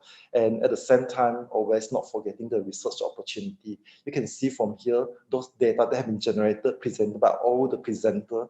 Data after data are generated. And these are actually give us a lot of opportunity to actually look into research in this area and for the greater good of the future patient care. So this is my team. And actually we are a very young team, and at the same time also the RTU with the Sarawak elements, the mural at the entrance of our department. Thank you so much. Thank you, Voon. And thank you for the very comprehensive presentation from COVID-19 and cardiology and oncology up to research and the teamwork. Well done. Boleh. Yeah. So thank now you, Dato. We come to question answer. We are almost like another 10 minutes ago. I would like to ask Narul about the concern about the PPE, especially on N95. So the question here read that since there is this Lancet publication about asymptomatic transmission, do you think that the current SOP, especially for frontliner from your clinic kesihatan, the PPE whether they should now change to N95 mask compared to a three-ply surgical mask? Narul? I wish we were given N95 masks, but apparently the supply to us is not sufficient. So currently the use of N95 is just for those who are doing samplings for the patients and for our doctors in the fever tent. That means the doctors are doing consultations with the patients. So plus the doctors are doing samplings, they're using N95, whereas other staffs, because of the limitation of the supply, we need just to bear with the three-ply mask. Yeah, thank you for that. Yeah, this I suppose for those who wear surgical three-ply surgical mask, maybe a face shield can be an additional protection. Yes. The article also talk about additional type of PPE. Yes, we do use a facial shield for those our staffs who are using the surgical mask.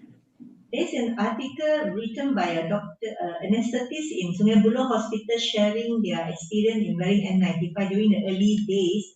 Prolonged wear of N95 has caused some major skin abrasion and inflammation. So there must be a proper way of wearing N95. We have to consult your OSHA so that the skin over the nose won't have any skin problem. Okay, so next question is to Liang Choo, your colleague who are, I think, treating dengue, and were concerned that since this multi-inflammatory system condition has been known with low platelets and reported false negative dengue serology. So among the people with COVID-19 infection, how should we approach initially when we want to treat this patient about fluid management and COVID-19 management? Can you answer that? I shall try to. Thank you very much for the question. This is through my reading of all this Kawasaki disease-like illness and MISC. We know that some of this dengue serology can cross-react and give false negative or positive results. So in patients with MISC and low platelet counts, this group of patients are the group that has been presented are actually patients who are in acute heart failure as well. So, and most of them have low LV ejection fraction. And it has been reported that if you give fluids initially, it does not help in the management. The hypotension was resistant to fluid management because the LV ejection fraction is low. So the treatment then will have to give ionotropy support. But for their patients, they were actually given a fluid challenge as well, and they reported that this patient did not respond to fluid management. So, but from experience, we also know that severe Kawasaki disease shock syndrome, their platelet count during the acute phase can be low. Because in the acute phase in Kawasaki disease per se, the platelet count is actually normal. And in the second week of the disease, only thrombocytosis happens. So in severe Kawasaki with shock syndrome, the platelet count can also be low. So is it part of the cytokine storm that the platelet count also is associated and become low? And this group has all the inflammatory markers they are raised? I am not sure. But I suppose in all patients that come with shocked initial management will be a load of fluid, either 10 or 20 ml per kg, depending on how severe we think is the pulmonary edema. And so I think a quick echo to look at the contractility of the heart is actually important in this group of patients. In the circulation paper, they actually recommended that in this group of patients who are initially hemodynamically fairly stable, do a BNP, and if the BNP is raised, then suspect that this patient actually have myocardial involvement. But in our context, it's a bit difficult to do BNP because it will not come back on time. So I think it's clinical assessment plus a quick scan for ejection fraction and a small fluid challenge initially. Thank you, Liang. Next, Dr. Voon, we are very concerned about the timeliness and quality of oncology service with this new normal because of physical distancing. Your clinic, I know, is usually very packed oncology clinic. So to what extent do you think that with the new normal will affect your timeliness and quality of oncology service? Yeah, I mean, I have to reluctantly admit that definitely has been affected. And because I would say that if, let's say, I answer this question, we have to look into two areas. Number one, the factors influencing it likely is not only from the healthcare provider, but from the patient side as well. For the healthcare provider, one of the important things is actually because, I mean, it's not purely just oncology. Oncology involves a lot of stakeholders, and from the diagnosis, from the pathology part, and then at the same time also from the surgical oncology, all those, actually to preserve the capacity of our capacity to handle this COVID-19. I think some services actually have slowed down. Then making the diagnosis at the same time also, I mean, staging, working out of the disease actually definitely have been delayed over this period of time. So for us, what we do is we try to adapt to compensate back what actually are the shortfall from here. So I think importantly here, for example, if let's say they can't do the surgery at this current moment, then we try to give neoadjuvant therapy, like for example, in breast cancer, and for example, we also give some neoadjuvant therapy for some of the head and neck cancer as well, so that at least patients get treatment and hopefully they can get a definitive surgical intervention subsequently when the COVID situation is better. And in terms of these quality things, I mean, importantly here as well is from the patient factors as well. It's undeniably that a lot of anxiety and actually stress from patient as well, especially, I mean, coming to hospital. So it definitely affects as well. I mean, actually the rate of default, all those things is much higher. But unfortunately, I have to say that at this point in time, I don't actually have any data to support. I mean, this is just observation, my personal observation. So, I mean, what we do is actually we are trying our very best to actually adapt and then try to prioritize, and hopefully we can actually reduce this, reduce the implication or damaging implication to the patient. Definitely, again, to answer this question, definitely affected in terms of the quality and timeliness. Yeah, for all the panelists' input. Today, we have 4 great speakers sharing with us very important areas. And in the interest of time, I would like to now invite each of you to give us a summary of your thoughts for today's topic. So we start with Narul.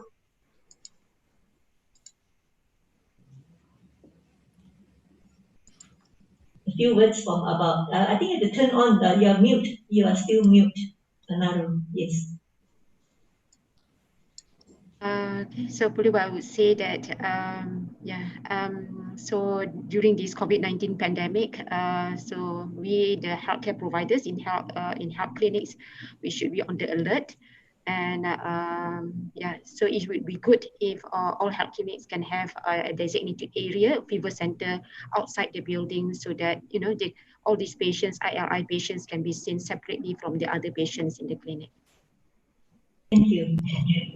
Actually,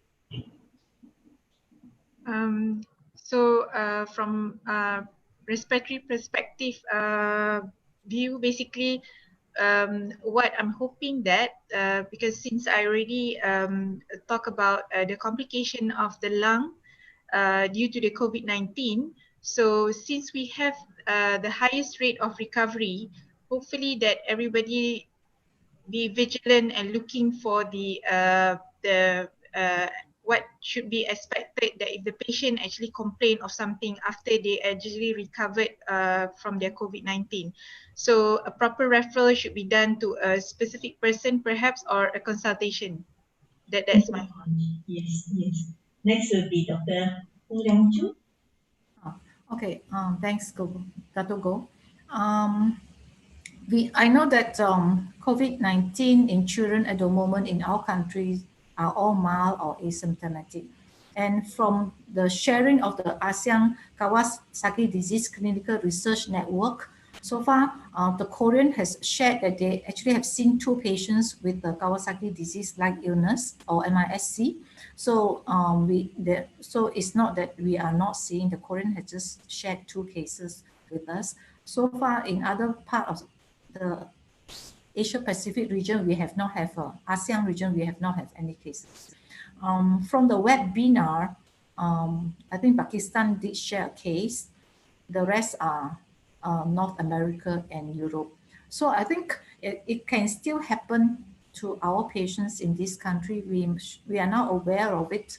So the frontliners, they are managing COVID patients. We should be alert and vigilant. If the patient is in compensated shock, that means blood pressure is still normal, but the peripherals are coolish or the pulse pressure is low, suspect that this patient may have MISC. The sharing on webinar by the Americans from New York City actually said that they actually will progress very quickly from this stage of compensated shock, where the BP is normal, to uncompensated shock very quickly within a short period of time. So we have to be aware and watch out for this group of patients. And another point is that in this KD-like illness or MISC happen more in adolescents or young infants. So for the adolescent group, our adult counterpart has to be more aware, as this group of children who are more than 12 years old will be seen by the physicians. Thank you. Great, great. Yeah, so I hope that had a lot infectious disease physician out there, when you have patients in a younger age group, do take note of what Liang Choo had to say. So last but not least, Dr. Voon. Thank you, Dato. So I think importantly here is, I have to reiterate this again. COVID-19 impact to cancer patient is very, very real.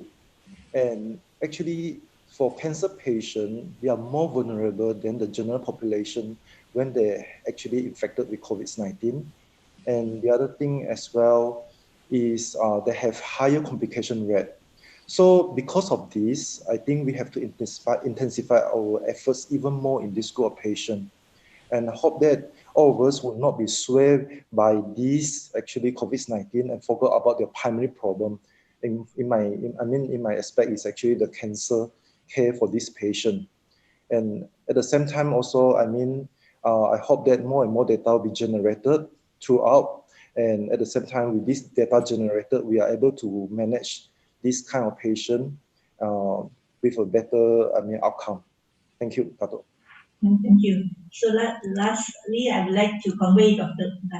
Christopher warmest regards to us. He will join us next week at the clinical update, and I will be alternating with him in moderating this session. So that's all from us from the clinical update COVID-19 from NIH. Good afternoon and see you next week.